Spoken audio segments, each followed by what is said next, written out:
Bon, bonjour, je m'appelle Alain Rival, je suis directeur régional du CIRAD pour l'Asie du Sud-Est insulaire. C'est-à-dire que je m'occupe des programmes du CIRAD dans la région autour de Jakarta où je suis basé, donc l'Indonésie, la Malaisie, Singapour, les Philippines, le Timor et Brunei. Donc c'est des programmes de recherche agronomique au sens très large, ça couvre des sciences sociales à l'aquaculture en passant par les cultures de plantation, le riz. La raison d'être du CIRAD, c'est de développer des recherches en partenariat avec des institutions locales, que ce soit privées, publiques ou académiques. J'ai commencé par l'agro de Montpellier avec une formation qui était à l'époque des AADEA, qui m'a permis de faire une thèse tout de suite après. J'ai été volontaire du service national et puis en Côte d'Ivoire et puis j'ai passé une thèse sur place. Enfin, à l'université de Montpellier, mais avec mes manips faites en Côte d'Ivoire. Et en rentrant de Côte d'Ivoire, j'ai été recruté par le CIRAD, qui est le Centre de coopération internationale en recherche agronomique pour le développement. Le mandat du CIRAD est assez large, avec cette idée d'émancipation des communautés scientifiques locales. C'est cet aller-retour entre accumulation de connaissances et partage. Alors le rôle que j'ai là de directeur régional, c'est un peu de faire la transition. On a des partenaires qui ont aussi leurs contraintes budgétaires. C'est quand même des activités agricoles, donc c'est très soumis aux variables climatiques, quoi qu'on en dise. Nous, c'est vrai qu'El Niño, ici, c'est un impact énorme sur notre partenariat. Du coup, on comprend que les projets un peu pour l'avenir qu'on avait monté avec eux, quand on fait l'amélioration génétique sur une plante pérenne, c'est des cycles de 30 ans. C'est un pari commun, mais si on ne le fait pas, on ne le fera pas. Donc, depuis 30 ans, finalement, ça passe assez vite.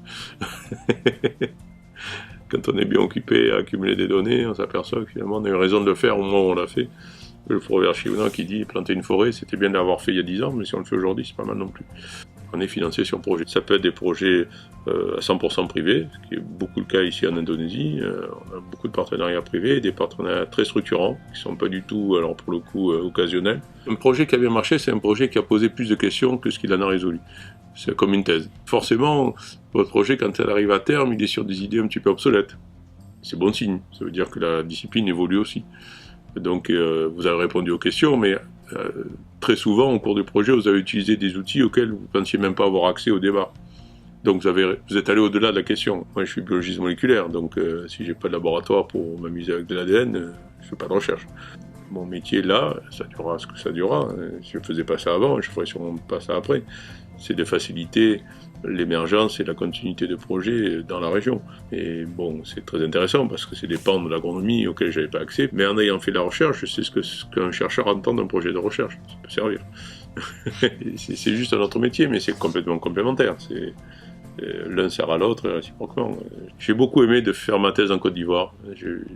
Et ça correspondait un peu à cette...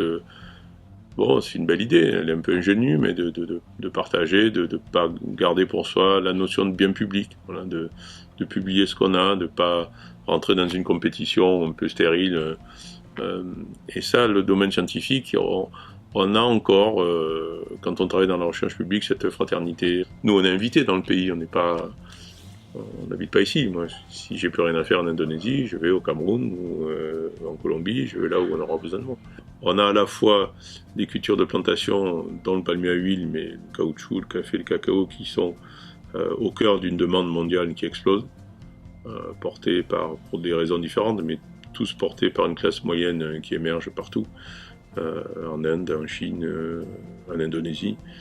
Donc on a une pression sur la demande en commodité agricole qui est énorme et en même temps on est autour des derniers spots de biodiversité du monde. Donc on ne peut pas faire n'importe quoi, on ne peut plus faire n'importe quoi. Donc il y a un énorme boulot d'éducation, de formation. La durabilité n'est pas enseignée à l'université, dans les écoles d'agriculture, pas encore. Donc c'est peut-être notre rôle aussi de distiller ces informations-là. Cette idée d'intensification écologique, elle répond à des questions régionales très précises, dont on voit les manifestations conjuguées au changement climatique, à El Niño, enfin un épisode climatique.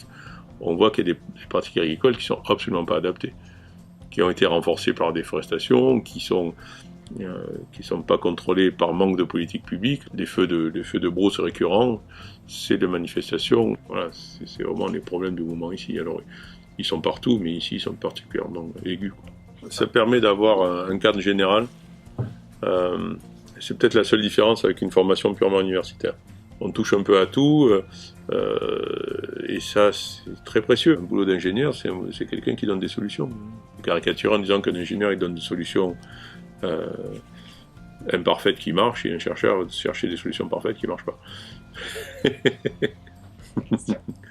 Bien sûr qu'on peut parler de responsabilité.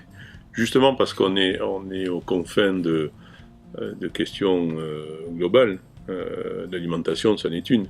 On ne va pas nourrir les milliards de personnes qu'on est sur Terre sans prendre en compte l'environnement. Donc on est agronome et on devient aussi agroécologue en même temps.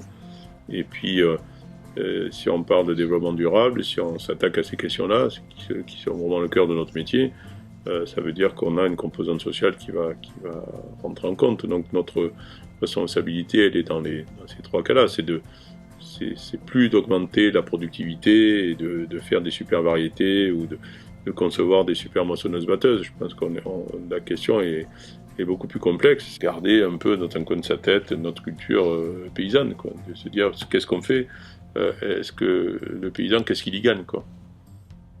Directement ou pas. Des choses qu'on sait, il faut qu'on les partage avec les gens qui prennent des décisions. Et ça fait partie aussi du métier d'agronome, ce rôle d'influencer les politiques publiques. C'est un peu fort, responsabilité, mais bon, on est concerné, quoi.